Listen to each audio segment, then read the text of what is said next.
My fiancée texted, "Wedding still on, but I'm spending the last few nights before with my ex-boyfriend for closure." I replied, "Do what you need to do."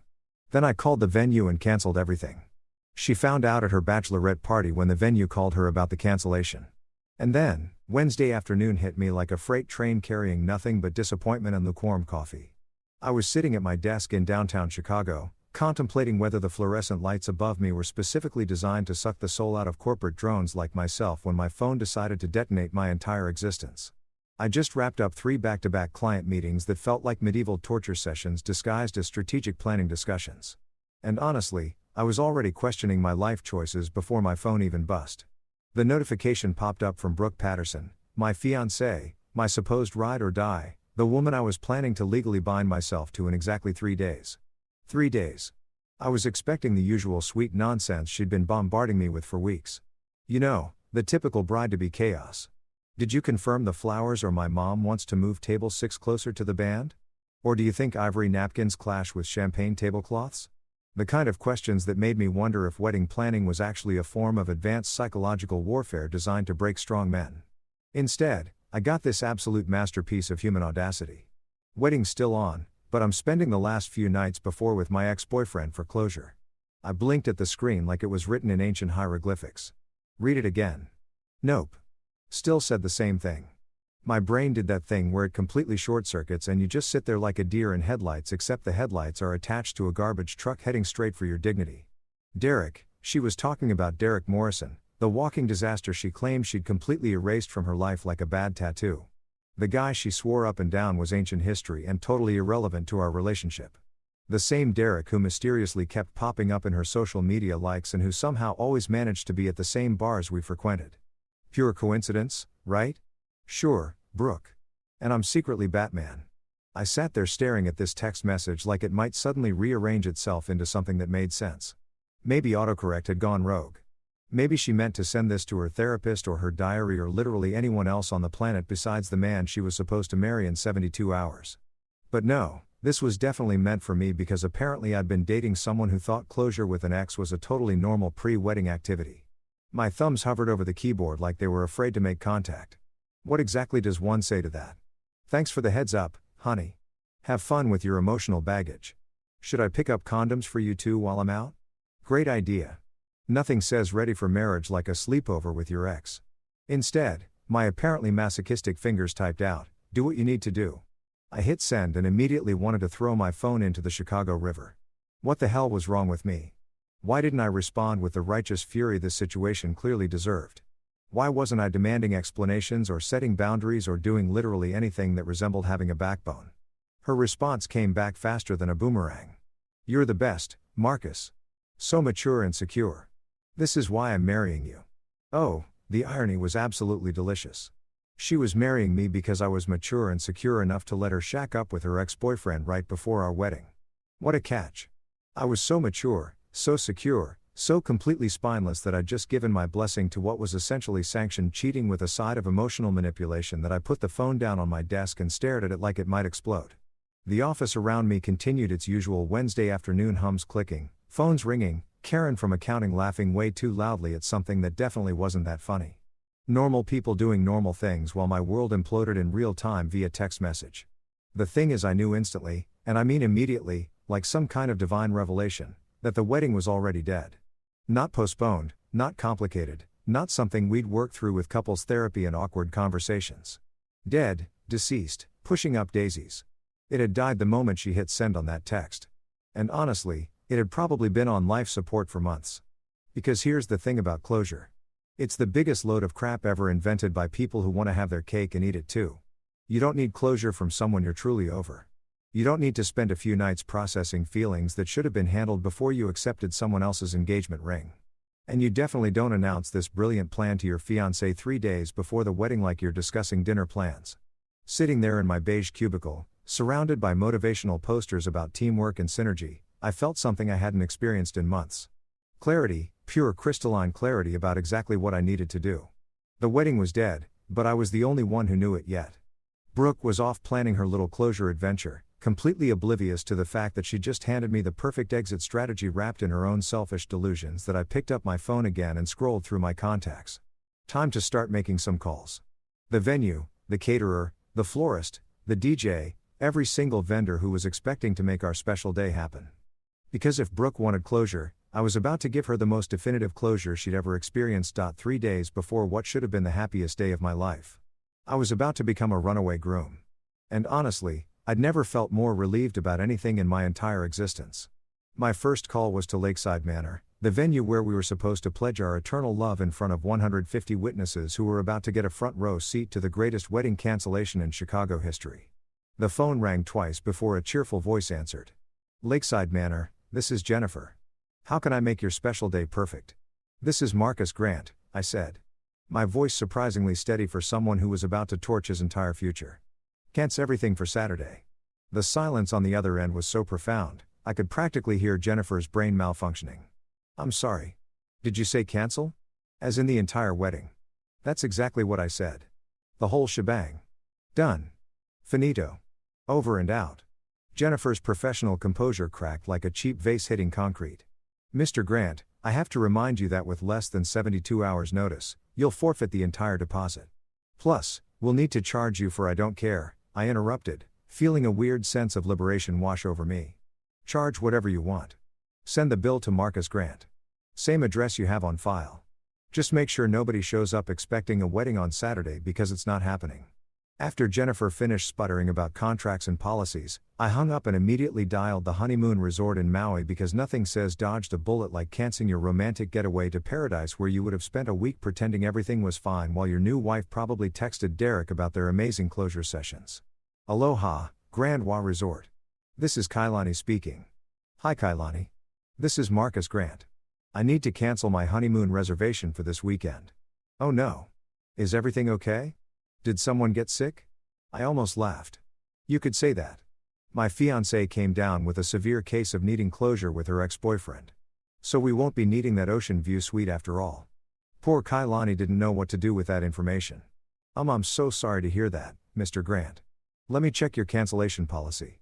The next 2 hours became a masterclass in efficient relationship demolition. I called Bloom and Blossom Florries and told them to keep their overpriced roses. The DJ got the axe. Sorry, buddy. No need for your romantic playlist when the bride's making her own music with her ex.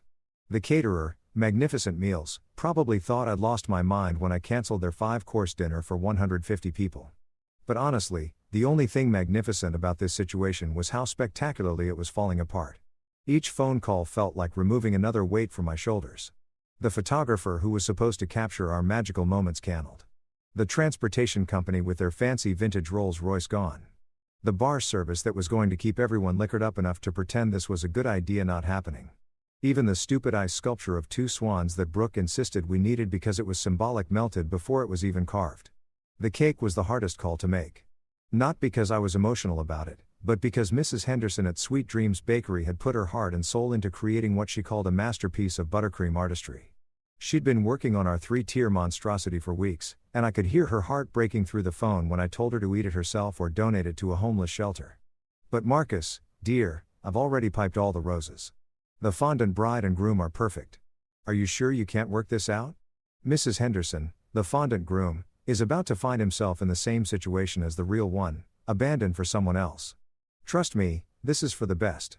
By the time I was done making calls, my phone battery was dead and my conscience was surprisingly clear. I just systematically dismantled what was supposed to be the biggest day of my life. And instead of feeling devastated, I felt like I'd just escaped from prison. That's when I realized I needed to call Jordan Clark, my best man and the only person stupid enough to agree to stand up there with me while I made the biggest mistake of my life. Jordan answered on the first ring. Probably expecting some last-minute groomsman logistics. Yo, Marcus, please tell me you're not calling about the bachelor party again. I already told you what happens in Vegas definitely did not stay in Vegas. And I have the photos to prove it. Jordan, I said, I need you to sit down, dude. I'm at work. I can't just sit down, Jordan. Trust me on this one. I heard the squeak of his office chair. Okay, I'm sitting. You're starting to freak me out, man. What's going on? Instead of explaining, I forwarded him Brooke's text message, the one that had started this whole beautiful disaster. Then I waited, listening to the sound of Jordan reading and processing what was probably the most audacious pre-wedding communication in human history. The silence stretched on for so long, I thought the call had dropped. Then in a voice that sounded like he was speaking to a small child who'd just eaten paint chips. Jordan said she actually thought you'd say yes to that. Apparently I'm just that mature and secure. Marcus, please tell me you didn't actually say yes to this insanity. I told her to do what she needed to do. Another pause. And then I canceled everything. The wedding's off. Jordan completely totally 100% off. I could practically hear Jordan's grin through the phone. Holy dude. You actually did it. You pulled the plug on the whole thing. I need you to call the groomsmen, let them know they can return their tuxes and make other plans for Saturday. The Marcus and Brooke show has been permanently cancelled. This is the best news I've heard all year. Jordan said, I'm sorry you're going through this, but dude, you just dodged a nuclear missile. I'll call everyone right now. Thanks, man. I owe you one. You don't owe me anything. You just gave me the best story I'll ever tell at parties for the rest of my life. After hanging up with Jordan, I packed my stuff from the apartment Brooke and I shared. It was amazing how little of my actual life was intertwined with hers. My clothes, my books, my coffee maker that she always complained was too loud in the mornings. Everything fit into 3 boxes and a suitcase that I left the engagement ring on the kitchen counter with a sticky note that read for closure. Then I walked out the door and never looked back. That night, while Brooke was out living her best bachelorette life downtown, completely oblivious to the fact that her wedding had been systematically dismantled like a house of cards in a hurricane, I was camped out at Jordan's apartment with him and his girlfriend Rachel. Armed with enough snacks to survive a small apocalypse, and the kind of morbid anticipation you usually reserve for watching disaster movies, Jordan's place was perfect for this kind of operation. A corner apartment with huge windows overlooking the city, a sectional couch that could comfortably seat a small army, and most importantly, excellent Wi-Fi for monitoring the incoming storm. Rachel had gone full event coordinator mode, setting up what she called mission control on the coffee table, laptops, phone chargers, a notepad for keeping track of developments, and enough junk food to feed a fraternity house during finals week. This is either going to be the most epic meltdown in social media history or absolutely nothing will happen and we'll all feel stupid, Rachel said, arranging bags of popcorn like she was preparing for a movie marathon. But honestly, based on what you've told us about Brooke, I'm betting on epic meltdown. Jordan was practically vibrating with excitement. Dude, I've been waiting for something like this my entire life. Remember in college when Sarah found out Brad was cheating through his Instagram story? This is going to be 10 times better. I had to admit, their enthusiasm was infectious. After spending months walking on eggshells around Brooke's increasingly dramatic wedding demands, it felt good to be around people who appreciated the sheer absurdity of what was happening. Plus, I'd already gone through the initial shock and anger during my vendor canceling spree. Now, I was just curious to see how long it would take for reality to hit Brooke like a freight train carrying a load of her own poor life choices. I still can't believe she actually sent you that text, Rachel said, shaking her head. Like, what was the thought process there? Hey honey, I know we're getting married in 3 days, but I'm going to go bang my ex-boyfriend real quick for emotional reasons. Hope that's cool. The best part, Jordan added, is that she thought Marcus would just sit there and take it like he's some kind of doormat who'd be grateful she was even bothering to inform him about her extracurricular activities. I stretched out on the couch, feeling more relaxed than I had in weeks. You know what's funny? I think she genuinely believed I'd be okay with it. Like, in her mind, being mature and secure means letting your fiancée do whatever she wants without consequences. That's not mature, Rachel said. That's being a pushover. There's a difference between being understanding and being a human welcome mat. We'd strategically blocked Brooke and her entire wedding party from all our social media accounts, but Jordan had kept his phone open to monitor the situation. He'd set up a whole system, screenshots, screen recordings, the works. The man was more prepared than a war correspondent heading into a combat zone. So, what's the timeline here? Rachel asked, consulting her notepad like she was planning a military operation. When do you think she'll figure out the wedding's been cancelled? I checked my watch. The bachelorette party started at 7 o'clock. Knowing Brooke, they'll spend the first few hours taking photos for Instagram, drinking overpriced cocktails, and talking about how blessed she is. The venue's automated system sends cancellation confirmations at 9:30. So we've got about an hour and a half of peace before all hell breaks loose, Jordan finished. Assuming she even checks her email during the party, Rachel pointed out, some people actually put their phones away during special events. Jordan and I looked at her like she just suggested people might stop breathing for fun. You've met Brooke, right? Jordan said, the woman who live tweeted her own engagement. She's not putting her phone away for anything. He was right. Of course, Brooke was the kind of person who documented every moment of her life like she was running for president and needed proof of all her activities. Her Instagram story probably had more updates than a breaking news feed during a natural disaster. Plus, I added she specifically requested to be copied on all vendor communications. She wanted to stay in the loop and make sure nothing went wrong. Well, congratulations, Brooke. You're definitely going to stay in the loop. We settled in to wait, making predictions about how the night would unfold. Rachel thought Brooke would call me first, probably screaming. Jordan was betting on a complete social media meltdown with angry posts and dramatic proclamations. I was leaning toward a full-scale family intervention, complete with her mother, Helen, showing up at Jordan's door, demanding explanations. What I don't understand, Rachel said, opening a bag of chips, is why Derrick went along with this plan.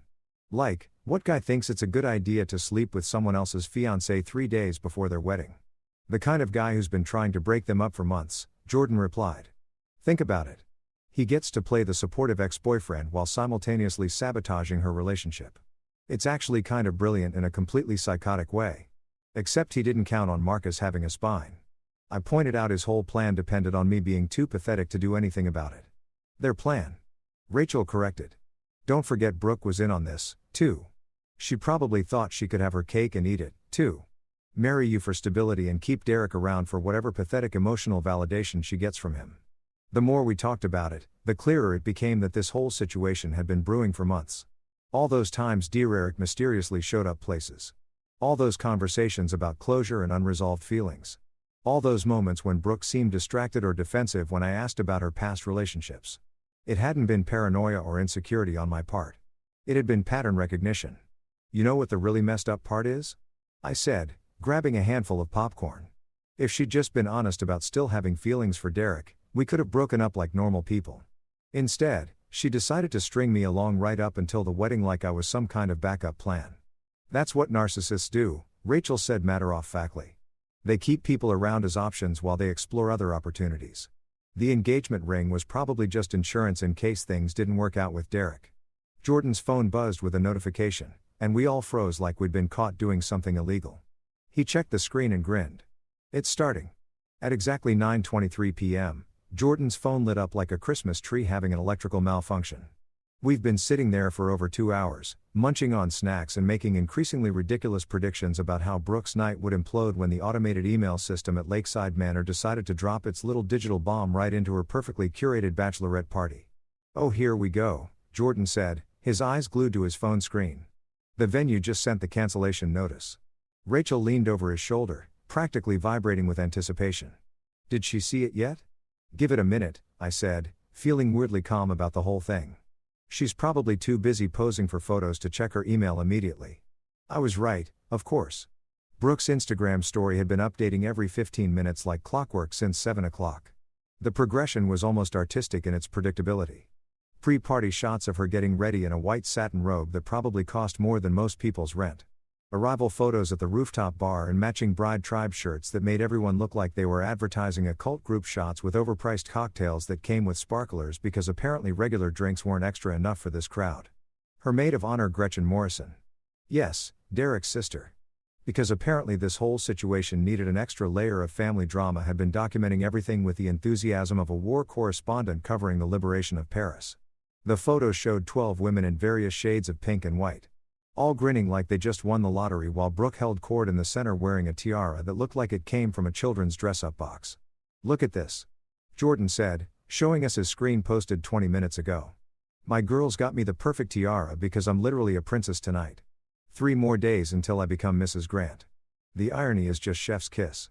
Then at 9:31 p.m., the tone of Gretchen's posts took a sharp left turn into panic territory. Is Marcus with you guys tonight? Brooke's freaking out about something and won't tell us what's wrong. And there it is, Rachel said, clapping her hands together. The moment reality crashed into fantasy land. What happened next was like watching a car accident in slow motion. If car accidents involve designer cocktails and women in matching t-shirts instead of actual vehicles, Jordan kept screenshot capturing everything as the updates got progressively more frantic. Gretchen's posts went from confused to concerned to borderline hysterical in the span of about 10 minutes. OMG, something is seriously wrong. Brooke just locked herself in the bathroom and won't come out. She's crying and screaming about Marcus ruining everything. What is happening? The bathroom breakdown, I observed. Classic Brooke move.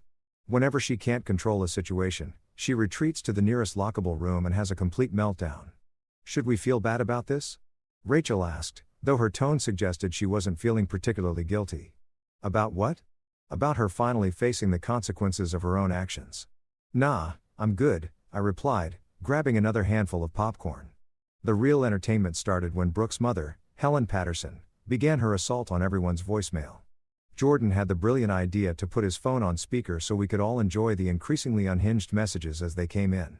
Message 1, 9:47 p.m. Jordan, this is Helen Patterson. I need you to call me immediately. There's been some kind of misunderstanding about the wedding arrangements, and I need to speak with Marcus right away. Message 2, 9:52 p.m. Jordan, I don't know what kind of childish game Marcus is playing, but he needs to stop this nonsense immediately. He's ruining my daughter's life over nothing. Call me back. Message 3, 10:08 p.m. This is absolutely ridiculous. Marcus is being completely unreasonable and childish. We have 150 guests flying in from all over the country, and he's throwing a tantrum like a spoiled brat. We'll sue him for every penny of those deposits if he doesn't fix this immediately. The legal threats, Rachel noted, right on schedule. When narcissists can't manipulate, they always go straight to intimidation. Except all the contracts are in my name, I pointed out. Good luck suing me for canceling my own wedding. Message 4 was where Helen really let her true colors show. Fine, if that's how he wants to play it, we'll have the wedding without him. Brooke deserves better than some paranoid, insecure little boy who can't handle a mature woman having closure with her past. Oh, this is getting good, Jordan said, rubbing his hands together like he was about to watch his favorite movie. But the real cherry on top of this disaster Sunday came when Derrick himself decided to get involved. At 10:23 p.m., he actually had the audacity to text Jordan directly, as if they were old buddies who regularly chatted about relationship drama. Hey man, can we talk? This whole thing is getting out of hand. Brooke is hysterical, and I think there's been a misunderstanding. Can you ask Marcus to call me? We need to have a man-to-man conversation about this. Jordan looked at me with raised eyebrows. Want me to respond? Go for it, I said. But keep it classy. Jordan's fingers flew over his keyboard. My guy, you literally told the groom you'd be sleeping over with his bride 3 days before the wedding. What exactly did you think would happen? That he'd send you a fruit basket and a thank you note. The response came back almost immediately. It's not like that. It's complicated. Brooke has unresolved feelings and she needed closure before she could fully commit to Marcus.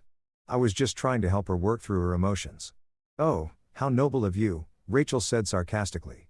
What a selfless act of service, sleeping with someone else's fiancée to help her work through her feelings. Jordan typed back, dude, if you're going to home wreck, at least own it. Don't insult everyone's intelligence by pretending you're doing it out of the goodness of your heart. Meanwhile, the Instagram updates from the bachelorette party had completely stopped. The last post was from 9:19 p.m. a group shot of everyone toasting with champagne captioned to new beginnings and happily ever after. The timestamp made it even more perfect. They've been celebrating right up until the moment the cancellation email arrived. I kind of feel bad for the other girls. Rachel said they probably have no idea what's going on. They're just there to celebrate their friend's wedding and suddenly she's having a complete breakdown in a bathroom. Don't feel too bad, I replied. Half of them have been dealing with Brooke's drama for years. This is probably just Tuesday for them.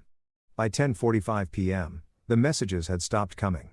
Either Brooke's phone had died, she'd thrown it in the Chicago River, or someone had physically restrained her from sending any more unhinged communications. The silence was almost more ominous than the chaos had been. Think it's over? Rachel asked. Jordan and I looked at each other and started laughing. Oh, this isn't even close to over. I said, this is just the opening act. Tomorrow's going to be the real show. Thursday morning arrived with all the subtlety of a freight train carrying a cargo load of fresh and Brooke was apparently the conductor. I woke up on Jordan's couch to 17 missed calls, 43 text messages, and what can only be described as the most creative work of fiction I'd ever seen posted on social media. Rachel was already up nursing a cup of coffee and staring at her laptop screen with the kind of fascination usually reserved for watching natural disasters unfold. Marcus, she said without looking up. You need to see this. Brooke just posted what might be the most delusional thing I've ever read on Facebook.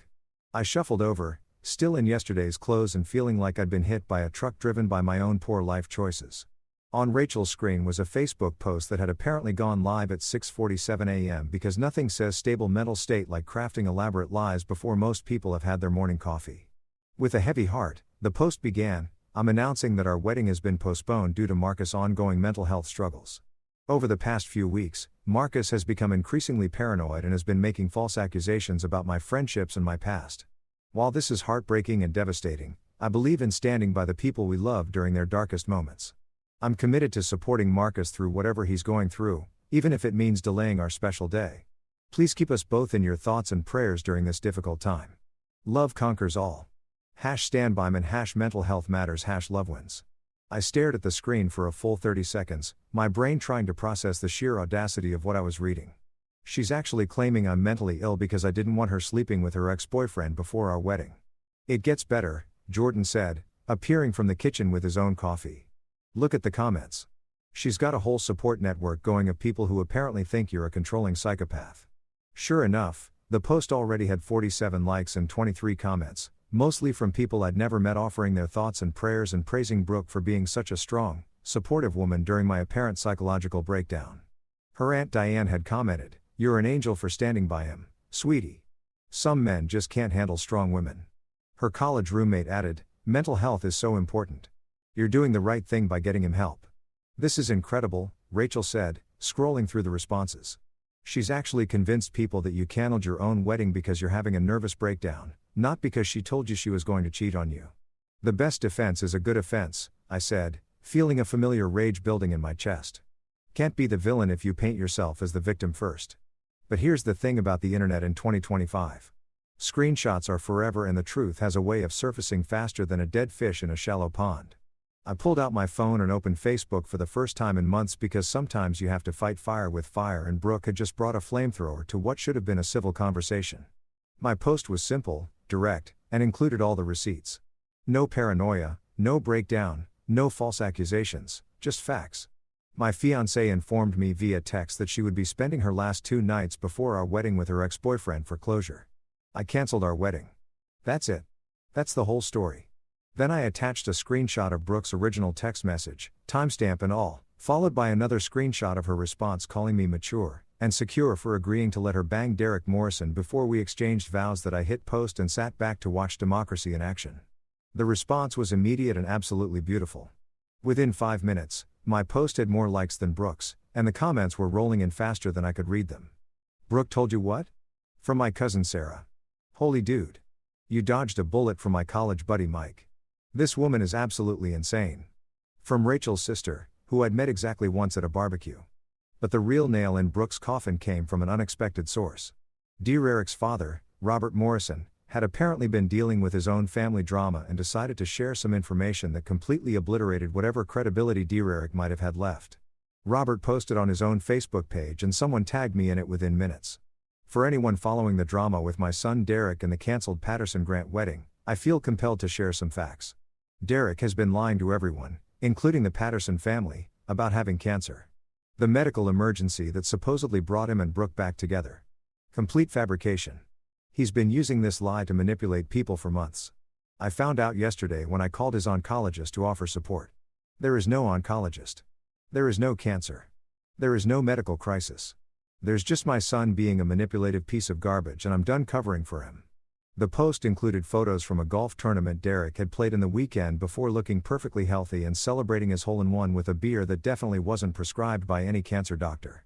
"Oh my God," Rachel said, reading over my shoulder. "Derrick's been faking cancer to get sympathy from Brooke, and now his own father is exposing him on social media," Jordan added. "This keeps getting better and better." Within an hour, the entire narrative had flipped. Brooke's post was being shared and mocked across multiple friend groups with people commenting things like, "Did you really think nobody would fact-check this?" And "Girl, the screenshots don't lie." Someone had even created a side-by-side comparison of her post and my screenshots with the caption, "When keeping it real goes wrong." The best part was watching Brooke try to control the damage in real time. She started deleting comments that didn't support her narrative. Then deleted the entire post when the negative responses outnumbered the supportive ones. Then she posted again, this time claiming her account had been hacked and that someone was spreading lies about her. But the internet had already done its thing. Screenshots of her original post were circulating along with my response and Derrick's father's cancer revelation. The whole story was spreading faster than gossip at a small town hair salon. And there was absolutely nothing Brooke could do to stop it. Her second post lasted about 20 minutes before she deleted that, too. Then her third post, a rambling essay about toxic masculinity and emotional abuse, disappeared after 30 minutes. By noon, she'd given up on Facebook entirely and made her Instagram account private. But the damage was already done. My phone was buzzing constantly with messages from friends, family members, and even people I barely knew, all expressing their shock and support. I never liked her anyway, my sister texted. She always seemed fake. My mom called to make sure I was okay and to tell me she'd already told everyone at her book club what had happened. The best message came from my grandmother. Good riddance to bad rubbish. Come over for dinner Sunday and I'll make your favorite pot roast. You're better off without that flawy. Got to love Grandma's no-nonsense approach to relationship advice. Thursday night at Jordan's apartment felt like being inside a fortress under siege, except instead of medieval armies. We were dealing with an angry mob of wedding guests who apparently thought showing up unannounced was a totally reasonable response to having their Saturday plans canceled. I was sprawled on the couch, finally starting to relax after watching Brooke's reputation get absolutely demolished on social media all day. When Jordan's Ring doorbell started going absolutely berserk. What the hell? Jordan said, checking his phone. Someone's at the door. The video feed showed what can only be described as the most pathetic war party ever assembled. Leading the charge was Helen Patterson, Brooke's mother, dressed like she was heading to a country club board meeting rather than staging an intervention. Behind her stood Roger, Brooke's dad, looking like he'd rather be literally anywhere else on earth. Gretchen was there too, still wearing her bride tribe shirt from the night before, which was either dedication or a complete inability to read the room. And bringing up the rear, like the world's most unwelcome surprise guest, was Derrick Morrison himself. But the real star of this show was Brooke, front and center, still wearing her bachelorette party tiara. Because apparently accessories are the most important thing when you're having a public meltdown. This is actually happening, Rachel whispered, peering over Jordan's shoulder at the phone screen. They actually formed a posse and came here. The doorbell rang again, followed by aggressive knocking that sounded like Helen was trying to beat down the door with her perfectly manicured fists. Jordan pressed the intercom button on his phone, and suddenly we could hear the circus that was happening in his hallway. Jordan Clark, I know you're in there. Helen's voice came through the speaker, shrill and demanding. We need to speak with Marcus immediately. This has gone on long enough. Ma'am, this is a private residence, Jordan replied through the intercom, his voice perfectly calm and professional. You need to leave. Don't you dare ma'am me, young man. Helen shot back. Do you have any idea what your friend has done? We have 150 guests flying in from all over the country for a wedding that's supposed to happen in 2 days. Roger stepped forward, looking like he was about to negotiate a hostage situation. Jordan, please. We just want to talk. This whole thing has gotten completely out of hand. Maybe we can work something out. Work something out. I said to Jordan, what are we negotiating, a business merger? Through the speaker, we could hear Brooke's voice, high-pitched and hysterical. Marcus is being completely unreasonable. All I wanted was closure. I wasn't going to actually do anything with Derrick. Then why did you ask to spend 2 nights with him? Jordan asked through the intercom, and I had to give him credit for cutting straight to the heart of the matter. That's when Derrick decided to chime in, because apparently this situation wasn't already ridiculous enough. Look, man, I think there's been a misunderstanding. Can we just talk this out? Monto man, I know how this looks, but it's not what you think. Jordan looked at me with raised eyebrows. I shook my head and made a throat-slitting gesture. No way in hell was I having a man-to-man conversation with the guy who'd been plotting to sleep with my fiancée while pretending to have cancer. Derrick, Jordan said into the intercom, you're literally the last person who should be talking to him right now. You told the groom you'd be sleeping over with his bride. What exactly did you think was going to happen? It's not like that. Derrick protested. We have history. She needed to process her feelings before she could fully commit to someone else. By processing, you mean sleeping with her? Rachel called out loud enough for the intercom to pick up. Do that. Gretchen's voice joined the chorus. This is all just a big misunderstanding. Brooke loves Marcus. She's always loved Marcus. Derrick was just helping her work through some unresolved emotions. Unresolved emotions. I repeated. Is that what we're calling it now? The conversation continued for another 10 minutes with Helen making increasingly ridiculous demands and threats. She wanted me to come downstairs and discuss this like adults. She wanted Jordan to stop enabling Marcus' childish behavior. She wanted the wedding to happen as planned because too much money had already been spent. And what would people think? The best part was when she started making legal threats again. We'll sue you for emotional distress. We'll sue you for the deposits. We'll sue you for everything you're worth. Ma'am, Jordan replied, "You can't sue someone for canceling their own wedding. Also, I'm pretty sure emotional distress requires proving that the person actually caused the distress, not just responded appropriately to it." That's when Brooke completely lost it. Through the intercom, we could hear her screaming at the top of her lungs. "This is insane. I was doing Marcus a favor by marrying him. He should be grateful that someone like me even wanted to be with someone like him. And there it is," Rachel said quietly. "The truth finally comes out. I could have had anyone." Brooke continued, "Derrick has been begging me to come back to him for years. I chose Marcus because I thought he was stable and secure, but he's just as crazy and jealous as every other guy I've dated." "Wow," I said. "She's really selling herself as quite the catch there." Roger's voice came through next, and for the first time, he sounded genuinely embarrassed. "Brooke, honey, maybe we should go home and talk about this privately." "No," she shrieked. "I'm not leaving until Marcus comes down here and explains himself. He owes me that much." "Actually," Jordan said through the intercom, "he doesn't owe you anything. But I'll tell you what, security is on their way up, so you might want to start heading toward the elevator." That wasn't actually true, but it had the desired effect. We could hear Helen sputtering indignantly and Roger trying to convince everyone to leave before things got worse.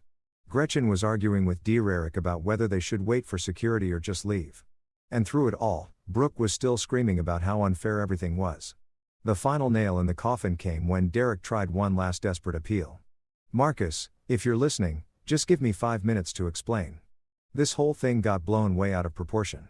Brooke and I have a connection that goes back years, and she needed to explore that before she could fully commit to you. I was just trying to help her be sure about her decision." Jordan's response was absolutely perfect. "Dude, you just admitted you were trying to steal another man's fiancée on camera while standing outside his friend's apartment building at 10 o'clock at night wearing yesterday's clothes. Maybe it's time to reevaluate your life choices." Within 5 minutes, building security actually did show up and we watched through the Ring camera as the whole pathetic group was escorted toward the elevators. Brooke's last words screamed over her shoulder as they disappeared from view were, "You'll regret this forever, Marcus. You're making the biggest mistake of your life somehow," I said, settling back into the couch. "I doubt that." Friday rolled around with all the pomp and circumstance of a funeral march, which was pretty fitting considering we were supposed to be having our rehearsal dinner at the Oakwood Country Club that evening. Instead of practicing wedding vows and toasting to our future happiness, I was sitting in Jordan's kitchen eating leftover Chinese takeout and watching Brooke's world continue to implode in spectacular fashion. The day started quietly enough. Too quietly, actually. After Thursday night's doorbell invasion, I was expecting some kind of escalation, but my phone had been surprisingly silent all morning. No angry texts, no voicemails from Helen threatening legal action, no social media posts claiming I'd been possessed by demons or abducted by aliens. It was almost unsettling. "This is the calm before the storm," Rachel said, sipping her coffee and scrolling through her phone. "Brue's not the type to just give up and accept defeat. She's planning something." She was right, of course. At exactly 2:30 p.m., my phone rang with a call from the Oakwood Country Club.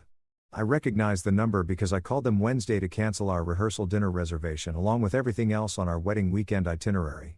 "Mr. Grant, this is Patricia from Oakwood Country Club," the voice said, sounding frazzled and confused. "I'm calling because we have a situation here and I need to verify some information with you." "What kind of situation?" I asked, though I had a pretty good idea where this was heading. "Well, sir, we have a woman here claiming to be your fiancée, and she's insisting that your rehearsal dinner is still on for tonight. She's with an older woman who says she's the mother of the bride, and they're demanding that we honor your reservation. They're saying there was some kind of miscommunication about the cancellation." I could hear shouting in the background, and Patricia's voice dropped to a whisper. "Mr. Grant, I have to ask, did you actually cancel this reservation or was there some kind of mistake?" "I absolutely canceled it. I said Wednesday afternoon around 3 o'clock. I spoke with someone named Jennifer. I think the reservation was completely canceled and I was told there would be cancellation fees. That's what our records show." Patricia confirmed. "But these women are insisting it's a mistake and they're causing quite a scene. The older woman is demanding to speak with the manager and threatening to charge everything to your credit card." "My credit card?" I laughed. "Patricia, I need you to understand something very clearly. I am not getting married tomorrow. There is no wedding. There is no rehearsal dinner. These women are not authorized to use my credit card for anything. And if they try, it's fraud. Do you understand?" "Yes, sir. I understand completely. Should I call security?" Through the phone, I could hear Helen's voice getting louder and more indignant. This is absolutely ridiculous. We've been planning this event for months. You cannot treat paying customers this way. Patricia, I said, yes, please call security. And if they refuse to leave, call the police. I want this documented in case they try to pull any more stunts. 20 minutes later, Patricia called me back. Mr. Grant, I wanted to follow up. We did have to call the police to escort them off the property. The younger woman became quite belligerent when we explained that the reservation was cancelled, and the older woman actually tried to physically push past our hostess to get to the private dining room. Are you serious? Unfortunately, yes. The police report is being filed as trespassing and attempted fraud. They tried to force us to charge your card for services you'd already cancelled. The officer said, this kind of thing happens more often than you'd think with cancelled weddings. I thanked Patricia and hung up, feeling a weird mix of vindication and secondhand embarrassment. How desperate do you have to be to show up at a venue you know has been cancelled and try to force them to honor a reservation that doesn't exist? But the real entertainment came later that afternoon when my phone rang again, this time from a number I didn't recognize. I almost didn't answer, but curiosity got the better of me. Marcus. The voice was hesitant, embarrassed. This is Roger. Roger Patterson, Brooke's dad, the man who'd looked like he wanted to disappear into the floor during Thursday night's apartment invasion. Hi, Roger, I said, genuinely curious about what he could possibly want to discuss. Listen, son, he said, and I could hear the exhaustion in his voice. I need to ask you something, and I want you to be completely honest with me. Is this really what you want? Is this how you want this whole thing to end? For a moment, I almost felt bad for him. Roger had always seemed like a decent guy who'd gotten stuck in the middle of his wife and daughter's drama. But then I remembered why we were having this conversation in the first place. Roger, did you see Brooke's text message? The one where she told me she was going to spend 2 nights with her ex-boyfriend before our wedding. Silence on the other end.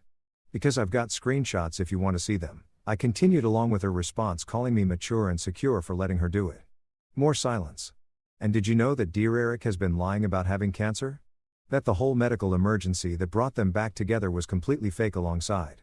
Yeah, I saw Robert's post yesterday about Derrick faking the cancer thing. So, knowing all that, do you really think I should marry your daughter tomorrow? The pause stretched on for so long, I thought the call had dropped. Finally, Roger spoke again, his voice barely above a whisper. No.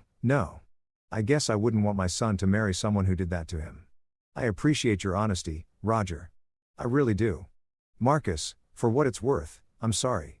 I knew Helen was encouraging this whole closure thing with Derrick. She thought he had money. Thought maybe Brooke could do better. I should have said something, but he trailed off. But what? But I've been thinking about divorce for 2 years, and I didn't want to rock the boat until after the wedding. Guess that doesn't matter now. Holy Brooke's parents were getting divorced, too.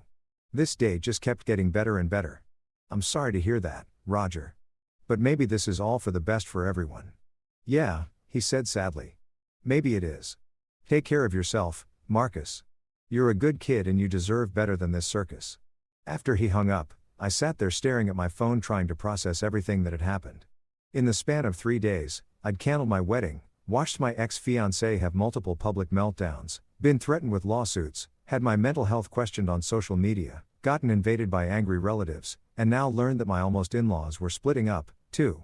And somehow, despite all the chaos and drama, I felt better than I had in months. Everything okay? Jordan asked, walking into the kitchen. Yeah, I said, surprising myself with how much I meant it. Everything's actually pretty great. Friday night was supposed to be our rehearsal dinner. Instead, I was sitting in Jordan's living room eating pizza and watching what can only be described as the most spectacular social media meltdown in human history unfold in real time on Instagram Live. If someone had told me a week ago that I'd be spending the night before my wedding watching my ex-fiancée have a complete psychological breakdown on the internet, I would have recommended they seek professional help. But here we were living in the timeline where nothing made sense and everything was simultaneously horrible and hilarious. It started around 9 o'clock. Rachel was the first to notice. Frantically waving her phone at us from across the room. Oh my God, you guys. Brooke just went live on Instagram and she's drunk. Very, very drunk. The 3 of us huddled around Rachel's phone like we were watching the final episode of our favorite TV show. The video quality was shaky, clearly being filmed on a phone that wasn't being held steady, and the lighting was terrible. But there was Brooke sitting on what was obviously Derrick's couch. I recognized that hideous abstract art on the wall behind her from his social media posts, wearing her bachelorette party tiara and holding a glass of wine that was definitely not her first of the evening. "Hi everyone," she slurred into the camera, her makeup smudged and her hair looking like she'd been running her hands through it for hours. "I wanted to go live tonight to tell you all the truth about what's really happening with my wedding tomorrow." "Oh, this is going to be good," Jordan said, settling in with his own slice of pizza. "Marcus Grant," she continued, saying my name like it tasted bad, "has completely ruined my life. All I wanted was closure with someone who meant a lot to me. And he turned it into this whole big thing. Like literally all I wanted was to spend a couple nights with Derrick to make sure I was making the right decision about getting married." And Marcus completely freaked out. The comments section was already going crazy. I could see them flying by. Most of them were not supportive. "Girl, what are you even saying right now? Are you seriously admitting to cheating? This is why he left you." But Brooke was either too drunk or too delusional to notice. She kept going, digging her hole deeper with every word. "People keep acting like I did something wrong, but I was trying to be honest. I could have just gone behind Marcus's back, but I told him what I was doing because I thought he was mature enough to understand. I thought he was secure enough in our relationship to let me have closure with my past." "Let her have closure," Rachel repeated, "with her past?" While wearing his engagement ring. The train wreck continued for another 10 minutes with Brooke alternating between crying and ranting about how unfair everything was. She talked about how Derrick was the love of her life, but she'd chosen Marcus because he was stable and reliable. She complained about having to cancel all her wedding plans and how embarrassing it was to tell people the wedding was off. "I could have had anyone," she said, taking another sip of wine. "Derrick has been wanting me back for years. He told me he'd do anything to be with me again, and I chose Marcus because I thought we could build a good life together, but he's just as jealous and insecure as every other guy I've dated." The comments were brutal. "So you settled for him? You're literally at Derrick's place right now. This is the worst apology video ever." But the absolute best part came when Derrick himself appeared in the background of the video. You could see him in the kitchen frantically gesturing for Brooke to stop talking, but she was completely oblivious. The comments immediately picked up on it. "Is that Derrick behind you? Girl, you're literally proving his point." That's when Brooke really lost it. Someone in the comments asked why she was at Derrick's apartment if this was all just about closure, and she completely snapped. "Because Marcus kicked me out," she screamed at the phone. "He packed up all his stuff and left me with nothing. He canceled our apartment lease and I had nowhere else to go. Derrick is the only person who actually cares about me and supports me through this." "Wait," I said, pausing with a piece of pizza halfway to my mouth. "She's telling people I kicked her out. I left. She kept the apartment. Facts don't matter when you're having a mental breakdown on Instagram Live." Rachel pointed out the video kept getting worse. Brooke started crying again, mascara running down her face, talking about how she'd given up so much for our relationship and how ungrateful I was. She claimed she'd turned down job opportunities and moved to Chicago just to be with me, which was interesting since she'd already been living here when we met and had never mentioned any job opportunities elsewhere. Then Derrick made his big mistake. He tried to intervene, walking into frame and reaching for Brooke's phone. "Babe, maybe you should stop. You're making this worse." "Babe," Jordan repeated. Did he just call her babe on her live video? The comment section exploded. "Did he just call you babe? You're literally with your ex right now. This is why Marcus left you. You're proving everything he said." But Brooke was too far gone to care. She turned the camera toward Derrick, who looked like a deer caught in headlights. "This is Derrick," she announced. "The man who actually loves me and supports me unconditionally. Unlike some people who run away, the minute things get complicated." Derrick's face went white. "Brew, turn off the phone, please." "No," she said, turning the camera back to herself. "I want everyone to know the truth. Marcus is a coward who couldn't handle being with a real woman who has a past. Derrick understands me. Derrick accepts me for who I am." The whole thing devolved from there. Derrick kept trying to get Brooke to end the video while she got increasingly belligerent and defensive. At one point, she actually started reading the negative comments out loud and responding to them, which just made everything worse. "You're literally cheating right now," she read. "I'm not cheating. I'm single. Marcus broke up with me, remember? I can do whatever I want. This is so embarrassing," she continued. "Girl, stop talking. Why should I stop talking? Everyone wants to judge me, but nobody wants to hear my side of the story." The final nail in the coffin came when someone in the comments pointed out that Derrick's apartment walls were visible behind her and they'd seen his address posted on social media before. "You're at Derrick's place on what should have been your rehearsal dinner. The comment read that Brooke's response was to pan the camera around Derrick's living room showing off his terrible furniture and that gothful abstract art. Yeah, I'm at Derrick's place. So what? At least someone wants me here. The video finally ended when Derrick physically took the phone away from her, but not before she managed to slur out one final message. Marcus Grant, if you're watching this, you're going to regret leaving me for the rest of your pathetic life. The silence in Jordan's living room was deafening. Well, Rachel said, finally, that happened. Did she just confess to everything on live video?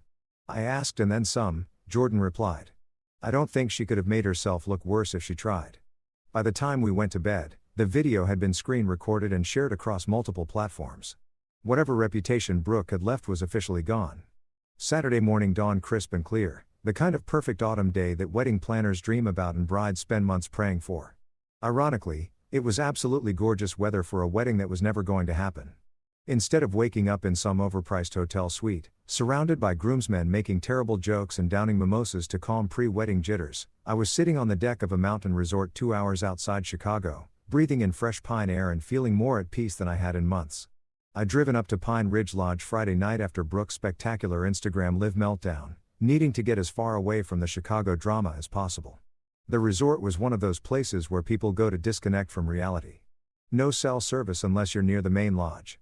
Hiking trails that make you forget civilization exists and a general atmosphere of your problems can't find you here. It was exactly what I needed while my former life imploded back in the city that my phone which I'd left charging in the room had been mercifully quiet all morning. The beauty of being in the middle of nowhere was that whatever fresh hell Brooke and her circus were creating, it couldn't reach me until I was ready to deal with it.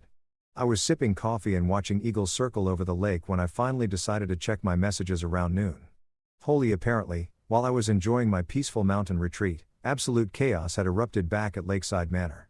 Despite my canceling everything 3 days ago, despite the venue confirming the cancellation, despite multiple people being informed that there was no wedding happening, somehow 30 people had still shown up in full wedding attire, expecting to see me pledge my eternal love to a woman who was probably hung over at her ex-boyfriend's apartment. The messages from Jordan painted a picture so absurd it could have been a Saturday Night Live sketch. Brooke and Helen had apparently told select family members that the wedding was just postponed, not cancelled, and that everything would work itself out by Saturday. They'd convinced Brooke's grandmother, her aunts and uncles, a handful of cousins, and even some of her college friends to show up anyway because Marcus would come to his senses.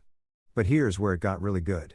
Lakeside Manor, being a popular venue, had booked another event in our place, a corporate retreat for some tech companies celebrating their quarterly achievements. So, when Brooke's relatives showed up expecting to find a wedding ceremony, they instead walked into a room full of software engineers wearing matching polo shirts and discussing customer acquisition metrics. Dude, Jordan had texted. You should see the photos Rachel's getting from her friend who works at the venue.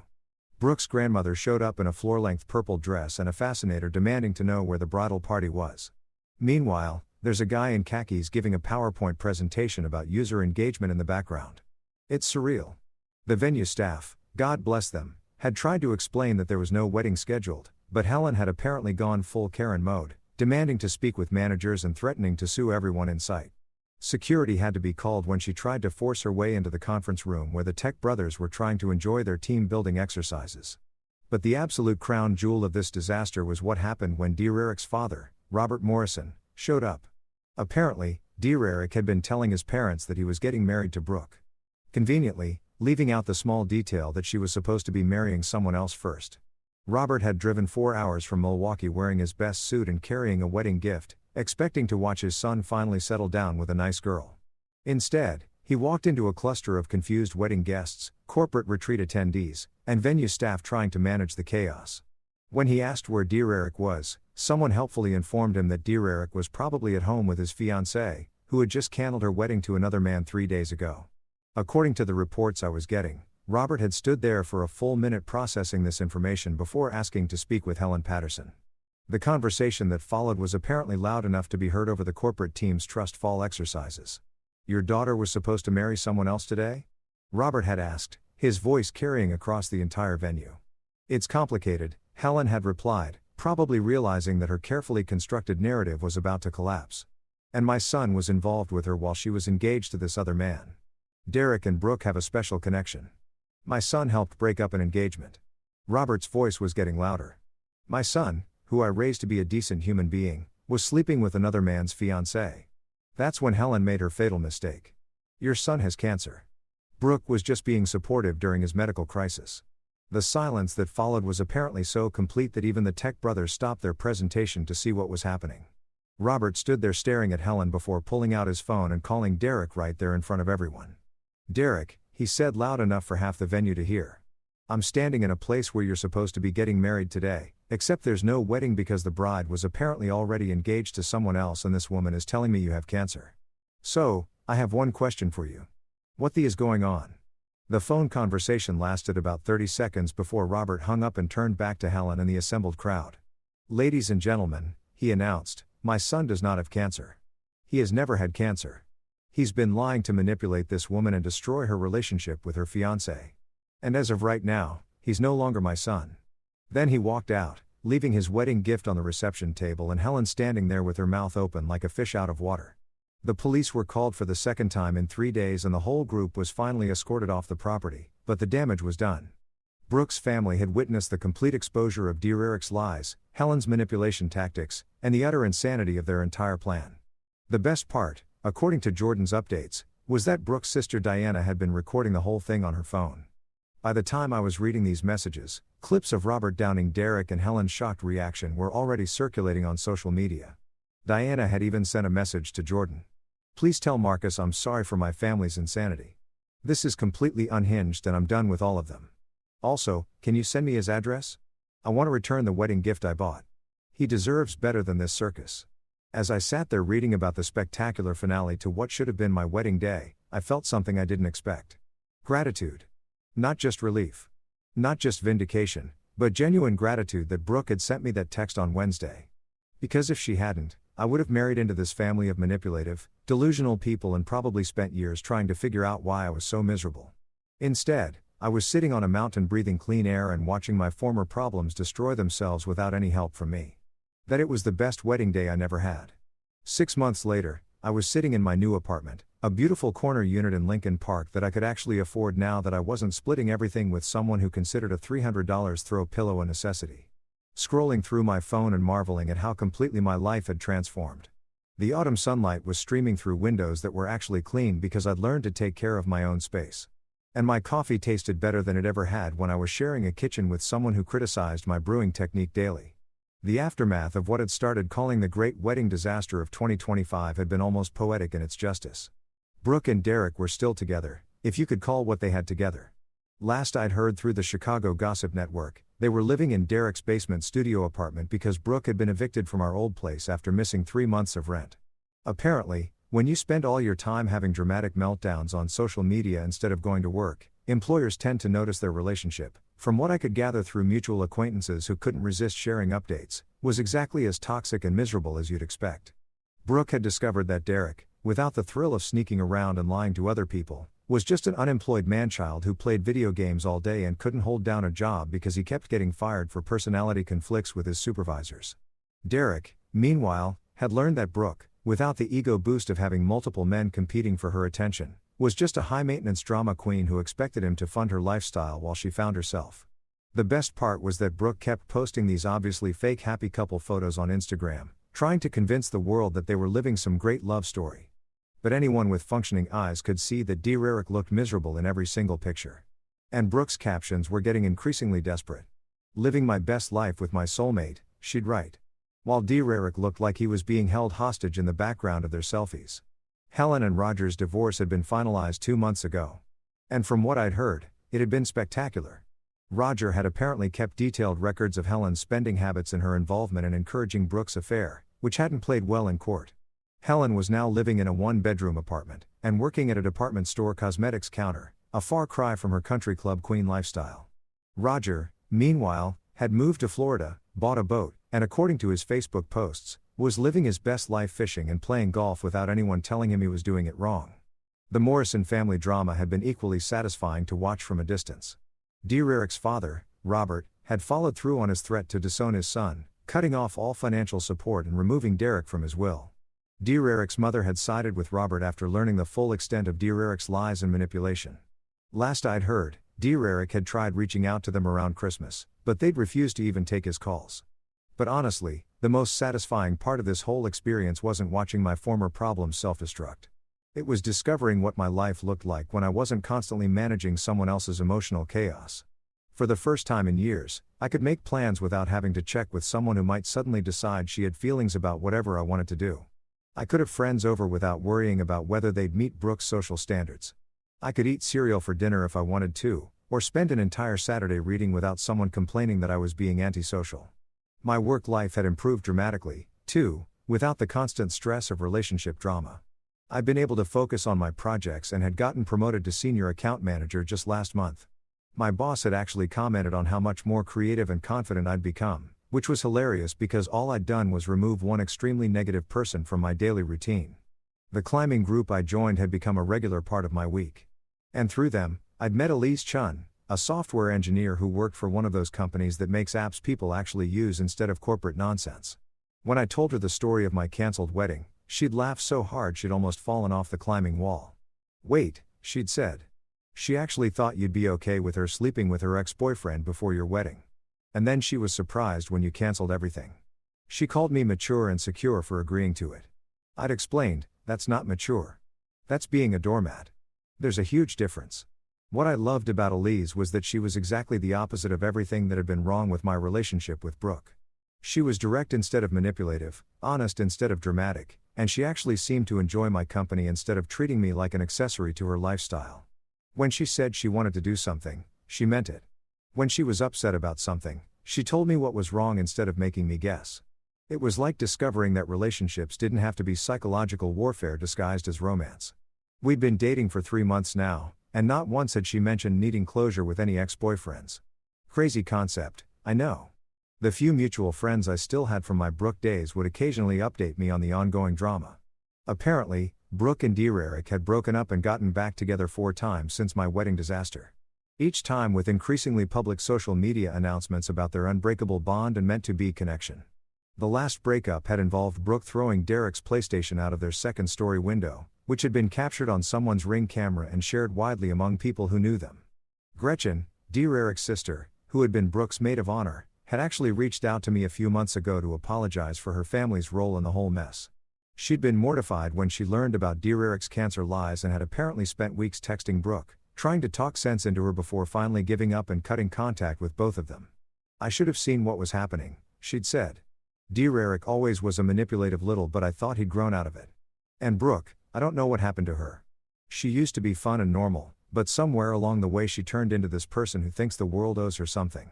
Looking back now, I could see all the red flags I'd ignored during my relationship with Brooke. The way she'd talk about her exes like they were all crazy or couldn't handle her.